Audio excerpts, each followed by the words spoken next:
सभी साथियों को सरारत अल एडवोकेट का नमस्कार। साथियों, आज पुनः मैं ये वीडियो लेकर आपके समक्ष उपस्थित हूँ। आज इस वीडियो में साथियों हम घरेलू हिंसा से महिलाओं का संरक्षण अधिनियम 2005 के बारे में आपसे बातचीत करेंगे। साथियों, इससे पूर्व भारत में अनेक ऐसे कानून हैं जिन पर स्त्रियों के हितों को सुरक्षित करने के लिए तमाम अधिनियम बनाए गए हैं, लेकिन तमाम परिस्थितियों में वो कारगर शायद सिद्ध नहीं हो पा रहे हैं। इनको देखते हुए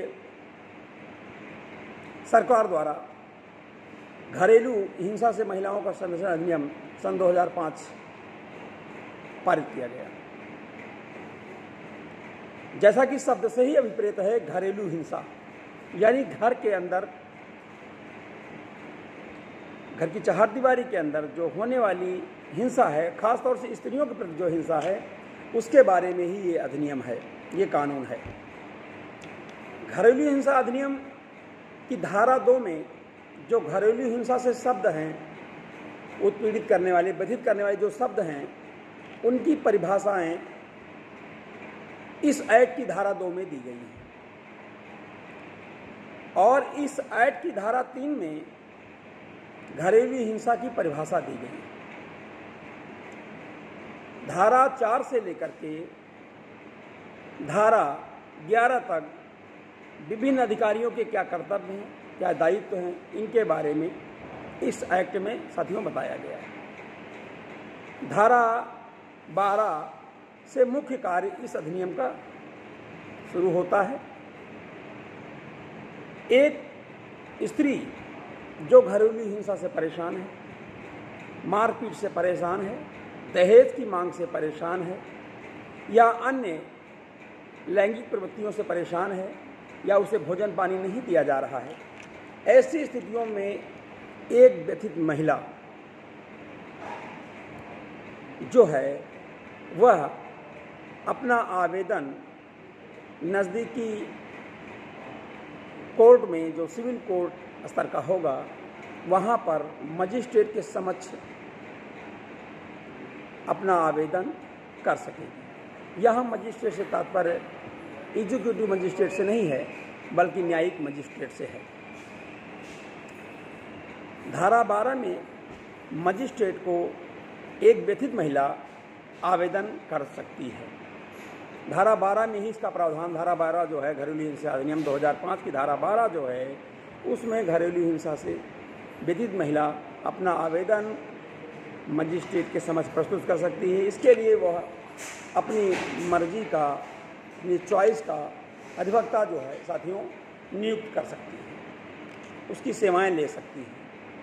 तो साथियों, धारा 12 में घरेलू हिंसा का जो है एक आवेदन, एक प्रार्थना पत्र, जिसे हम वाद पत्र भी कह सकते हैं, प्लेन भी कह सकते हैं, मैं एफिडेविट के साथ, मैं हलफनामे के साथ न्यायालय में प्रस्तुत किया जाता है।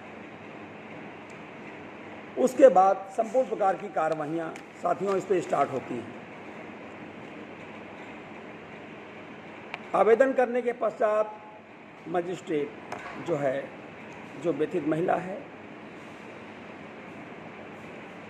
जो है, उससे पूछताछ करने, आवश्यक बातों की पूछताछ करने के बाद में नोटिस जारी करने का आदेश कर देता है। और नोटिस के तहत साथियों एक नोटिस संरक्षण अधिकारी को जारी होती है। वो संरक्षण अधिकारी जो है व्यथित महिला या महिला ने जिन लोगों की शिकायत किया है, खासतौर से पति की या पति के अन्य रिश्तेदारों की, ननंद, भौजाई, सास, ससुर, जिनके भी नाम उसमें आवेदन में है, उनको जो है नोटिस के माध्यम से संरक्षण अधिकारी जो है वो नोटिस के माध्यम से उन्हें बुलाता है और उनके जो स्टेटमेंट हैं, उनके स्टेटमेंटों को रिकॉर्ड करता है।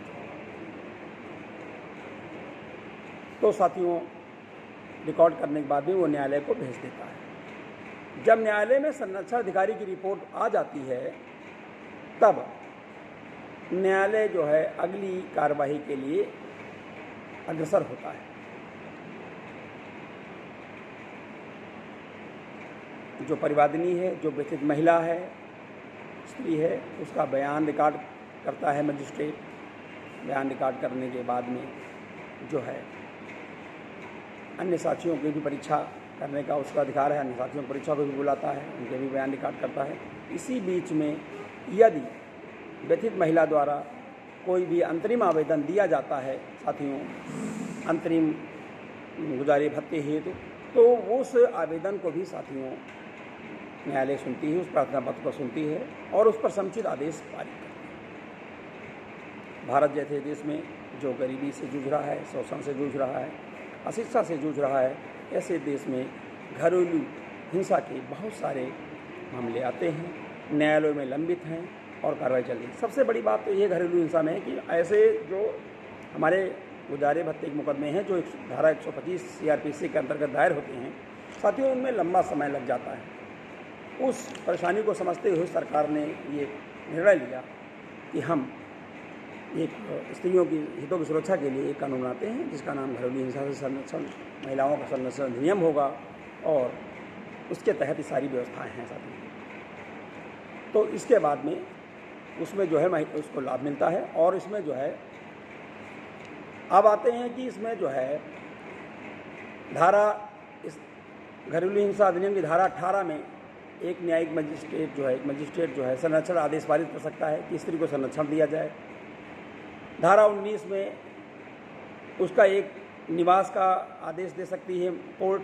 धारा 20 में धनी अंतोष है, धन के संबंध में 4000, 5000, 6000, 2000 से लेकर के लाख 2 लाख रुपए तक की धनराशि प्रतिपक्षी पर बाध्यकारी रूप से लागू कर सकती है कोर्ट। धारा 21 में व्यथित महिला की अभिरक्षा और उसके बच्चों की अभिरक्षा का आदेश कर सकती है। धारा 22 में प्रतिकर का आदेश कर सकती है। आदेश होने के बाद जो है न्यायालय जो है आदेश की प्रतियों को निःशुल्क देने का काम करता है। और जो व्यथित व्यक्ति है वो अगर उससे आदेश से क्षुब्ध है, व्यथित है, तो इस धारा इससे जो हमारा घरेलू हिंसा अधिनियम है इसकी धारा 29 में अपील कर सकता है। धारा 29 में अपील का प्रावधान है साथियों। व्यथित व्यक्ति पीड़ित पक्ष अपील कर सकता है धारा 29 में। तो इस प्रकार घरेलू हिंसा अधिनियम हमारा जो है वो महिलाओं के लिए विशेष रूप से लाभप्रद है, महिलाओं के हितों की सुरक्षा करता है। और यदि कोई महिला घरेलू हिंसा से पीड़ित है, व्यथित है, तो वह अपने अधिकारों के लिए और अपनी परेशानियों को बताने के लिए न्यायालय में आ सकती है और मजिस्ट्रेट को धारा 12 के अंतर्गत आवेदन कर सकती है। साथियों, आप सभी साथियों का वीडियो देखने के लिए बहुत बहुत धन्यवाद। इस वीडियो में शॉर्ट में इतना ही। इस घरेलू हिंसा के संबंध में शीघ्र ही हम और भी बातों के संबंध में विस्तृत रूप से आपको जानकारी प्रदान करेंगे। आप सभी साथियों को बहुत बहुत धन्यवाद। जय राष्ट्र, जय भारत, जय संविधान।